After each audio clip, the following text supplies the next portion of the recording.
I sit alone at a fancy restaurant. A glass of water my only company as other diners savor their meals. My mother-in-law, who invited herself along, takes a jab, saying, "You should be grateful for the water. The place is upscale, so it's supposed to taste amazing."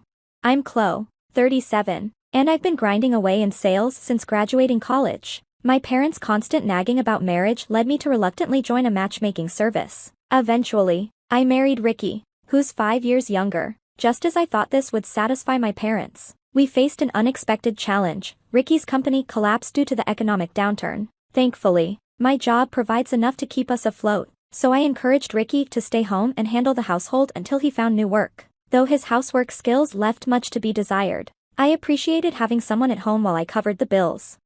I frequently work overtime, reworking sales materials to boost my bonuses, but Ricky shows no urgency to find a job. When I suggested part-time work, he dismissed it, claiming it wouldn't benefit his future. His irritation grew whenever I asked about his job search. While he's still receiving unemployment benefits, his endless job hunt leaves me increasingly anxious. Ricky began asking for money, apparently having burned through his savings on extravagant purchases like indoor exercise equipment and trending video games. His reckless spending habits now leave me as the sole financial provider. In exchange for managing the household, I cover most expenses of rent, utilities, groceries out of my paycheck. Yet Ricky complains about not receiving compensation for housework, demanding occasional bonuses. Frustrated, I respond, "I don't get an allowance either. I really can't give you more. You need to find a job, even part-time. We can't keep going like this." Our financial arguments end in stalemates. Eventually, Ricky's parents began providing financial support, straining my relationship with them. During a visit, my mother-in-law insists a woman should silently support her husband, earn more, and let her son be free. This advice only drives a deeper wedge between us. One evening, Ricky surprises me with a plan to dine out. His parents made reservations at a high-end restaurant, and Ricky cheerfully informs me he's booked a table for 4, including his parents. I hesitantly ask if he can afford such a splurge. Ricky avoids my gaze and begins to speak. "Actually, I've been secretly working part-time," Ricky admitted, looking somewhat uncomfortable. "It's just a short daytime shift, and I didn't know how to bring it up after our arguments about me working full-time. To make up for everything, I've booked this nice restaurant for us." I was touched by his gesture. "If that's the case, I'm happy to accept the invitation," I said. I had plenty of questions about his job, but Ricky said we'd discuss it over dinner, keeping the details vague. For the first time in a while, a cheerful subject lightened the mood between us. However, in a cozy private room at the restaurant, the real reason for the dinner would soon become clear, leaving me shaking with anger.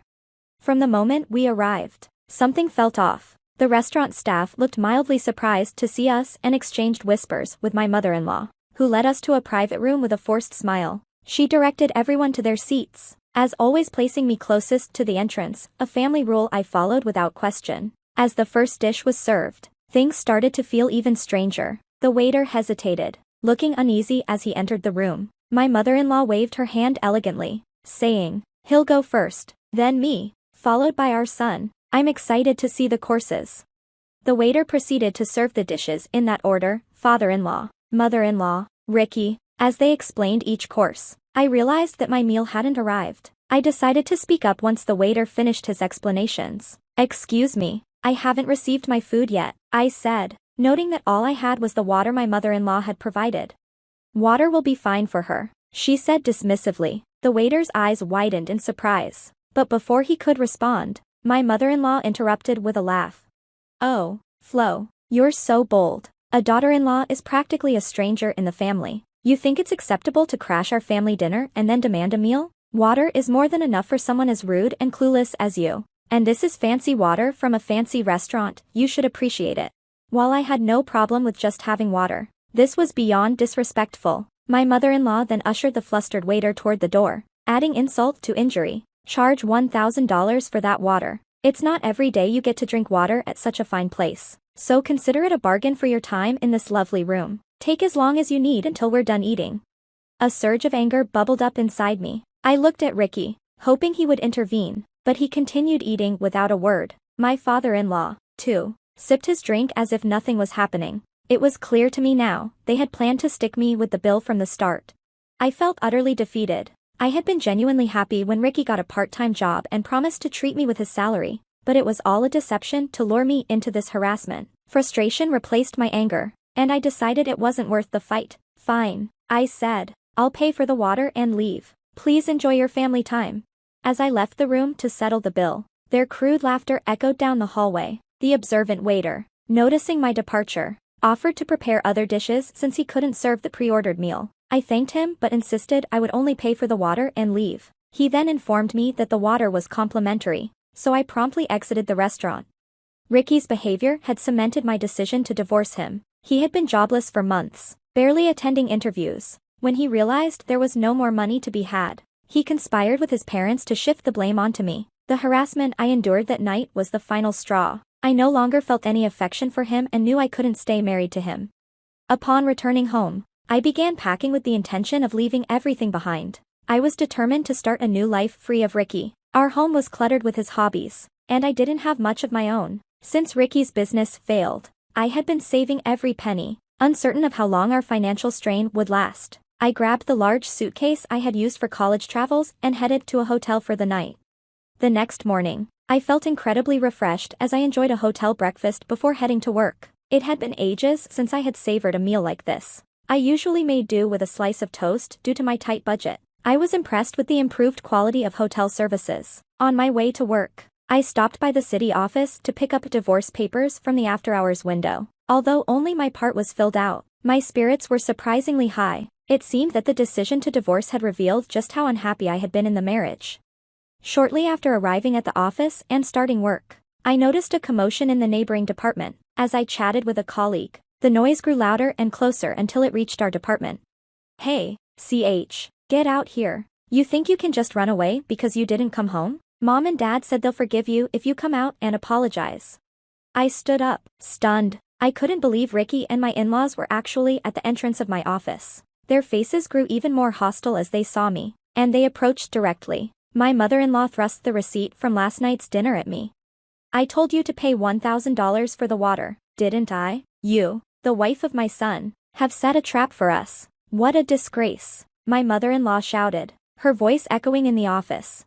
Ignoring the growing crowd around us, Ricky and my mother-in-law continued their verbal assault. My father-in-law, as usual, looked around with a disinterested expression, just like he had the previous night. I was stunned that they had gone so far, taking time off to harass me at my workplace. Despite their aggressive tactics, I had no intention of giving in. "If I'm a stranger to your family, why should I pay for the meal? I won't tolerate harassment at my workplace. If you continue this disruption, I'll call the police." Realizing I wasn't going to back down, Ricky suddenly grabbed a computer monitor from a nearby desk. My mother-in-law, seeing this, picked up a phone and said, "We'll show you what happens when you defy us." She then slammed the monitor onto the floor. Screams and chaos erupted among the female staff as the room descended into disorder. While I gathered my courage, Ricky and my mother-in-law began throwing objects with flushed faces. My father-in-law finally spoke up. "If Chloe had just paid up, none of this would have happened. Sorry for the trouble. She can clean this mess up," he said with a chuckle, attempting to downplay the situation. His demeanor only highlighted the absurdity of the scene. People began to distance themselves from him, avoiding any contact. Realizing the severity of the situation, I shouted at Ricky and his family to stop the chaos. Trying to reason with them felt futile, like talking to a wall. Just as I desperately grabbed Ricky's arm to make him listen, police officers burst into the room. Someone from the neighboring department had called them after witnessing the mayhem. Ricky glared at me. "You called the cops," he yelled, and in a fit of rage, punched me in the face. Instantly, 3 officers tackled him to the ground. It felt like a scene straight out of a drama as they arrested him for assault. Later that day, the company's CEO, Ricky's parents, and I ended up at the police station. The company filed a report for the damaged property, and I consulted a lawyer about the ongoing harassment, proving some aspects, like the incident at the restaurant and Ricky's financial negligence, was challenging. My lawyer suggested settling. The negotiations became complicated when Ricky hired his own lawyer. Eventually, we agreed on a divorce with no asset division and a payment for emotional distress due to Ricky's workplace violence. The assault case concluded in just 2 months, and I received compensation for my injuries. Legal action for the company damages would have been costly and time-consuming. so the company opted for a large settlement to avoid negative attention. Ricky was left with a criminal record, and both he and his parents owed substantial amounts to me and the company. They managed to cover the debts with their retirement funds, leaving them nearly broke. Desperate, Ricky's parents arranged for him to return home and secured him a job at another company through family connections. However, it didn't last long. The new employer discovered the connection to my company, and the CEO, concerned about the company's reputation, encouraged Ricky to resign. Rumors about his volatile behavior spread quickly, making him uncomfortable and leading to his departure.